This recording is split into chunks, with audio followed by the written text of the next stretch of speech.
yours, waiting on the sexy flow. Come get it all, are you gonna make me yours? Waiting on the sexy flow. I'm trying not to think about 4 बरस की थी जब ममता से महरूम हुई। वालिद मुझसे प्यार करते थे। घर में कोई ना था जो मेरी देखभाल करता। वो ऑफिस जाते हुए मुझे रिश्तेदारों के घर छोड़ जाते थे। 2 साल यूं ही बीते। 6 बरस की हो गई। अब्बू ने दूसरी शादी ना की। उनको खौफ था कि आने वाली कहीं मुझसे बुरा सलूक ना करे। कोई कब तक किसी की औलाद का ख्याल कर सकता है। एक दिन मैं खेलते हुए फुप्पी के घर से निकल गई। जब वो दोपहर को गहरी नींद सो रही थी, अब्बू दफ्तर से आए, मुझे ना पाया। महल्ले भर में तलाश किया। शाम हो गई। वो थाने में मेरी गुमशुदगी की रिपोर्ट लिखवाने जा रहे थे। मैं उनको एक करीबी पार्क में नजर आ गई। पार्क में झूले लगे हुए थे जहां बच्चे झूला लेने आते थे। मैं भी एक झूले पर बैठी थी। अचानक उनकी नज़र मुझ पर पड़ी तो वो दम बखुद रह गए। दौड़कर उठाया और सीने से लगा लिया। खुदा का शुक्र अदा किया कि मैं उनको मिल गई थी, लेकिन इस दिन वो बहुत खौफजदा हो गए। सोचा दूसरी माँ अच्छी हो या बुरी, वो कम से कम लड़की ज़ात की हिफाजत तो कर लेगी। नई माँ अच्छी थी, लेकिन उसे जब खुदा ने अपनी औलाद से नवाज दिया तो मुझसे लापरवाह हो गई। बड़ी मुश्किल ये थी कि वो सारा दिन अपनी बेटी को मुझसे उठवाती, कहती कि उसको गोद में लिए रखो ताकि मैं घर के काम कर सकूं। छोटी बहन का वज़न काफ़ी था, मैं ज़्यादा देर ना उठा सकती। थक जाती तो उसे गोद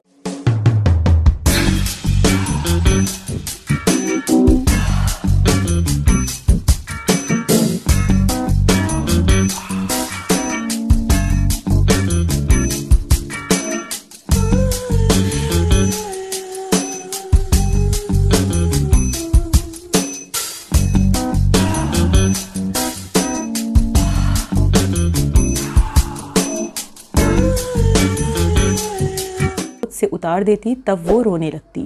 माँ खफा होती कि तुमसे छोटी बहन उठाई नहीं जाती। बार बार उसको गोद से उतार देती हो, रुलाती हो।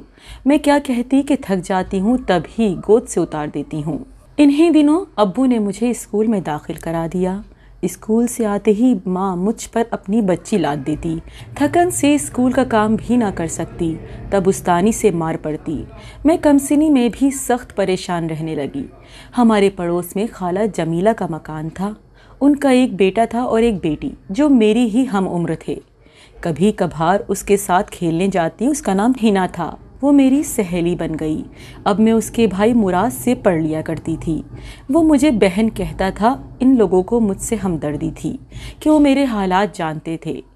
माँ को मेरा पड़ोस में जाना कतई पसंद ना था।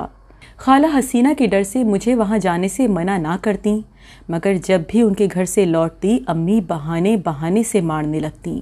मौके की तलाश में रहने लगी कि किसी तरह अब्बू को मुझसे बदजन कर दें। माँ मेरे बाप से मेरे बारे में उल्टी सीधी बातें करने लगी।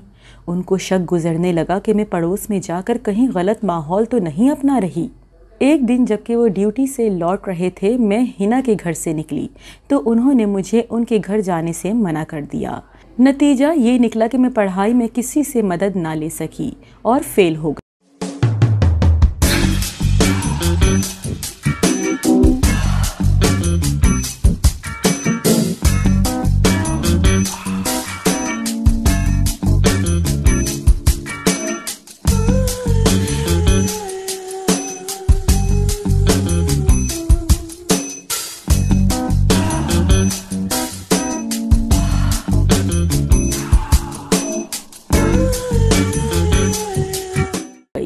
यूं उस औरत ने स्कूल जाने से रोक दिया और मैं ज़ेवर तालीम से महरूम रह गई।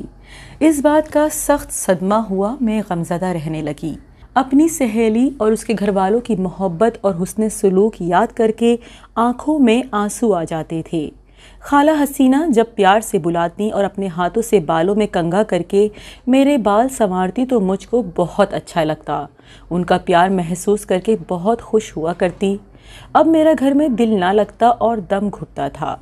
एक दिन माँ सौदा सर्फ लेने गई तो मौका गनीमत जानकर हिना से मिलने उसके घर चली गई। खबर ना थी कि अम्मी रास्ते से वापस लौट आएंगी।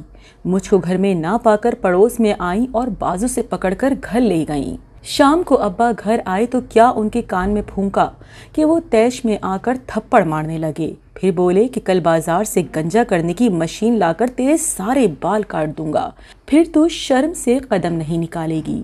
जाहिर है कि डराने को ये बात कही थी, मगर मुझे यकीन हो गया था कि उनका प्यार खो चुकी हूँ। दूसरे रोज़ जो ही वो दफ्तर गए मैं भी घर से निकल गई। लारी अड्डा करीब था, जाकर एक लारी में बैठ गई। वहाँ कुछ औरतें बैठी थीं। उन्होंने मेरे यूं चढ़ आने पर कुछ तवज्जो न की। थोड़ी देर बाद और भी मुसाफिर आ गए और लारी चल दी। मुझे नहीं मालूम वो किस सिमत में जा रही थी। मैं तो बस खौफजदा थी कि अब्बा बाल काट देंगे। खौफ से बुखार हो रहा था, कुछ समझ में नहीं आ रहा था। लारी चलती रही, मुसाफिर उतरते चढ़ते रहे अपनी अपनी मंजिलों पर, लेकिन मेरी तो कोई मंजिल ही ना थी। बिलाखिर एक औरत ने मेरी हालत देखकर अंदाज़ा लगाया कि मैं किसी मुश्किल में हूँ। उसने मेरा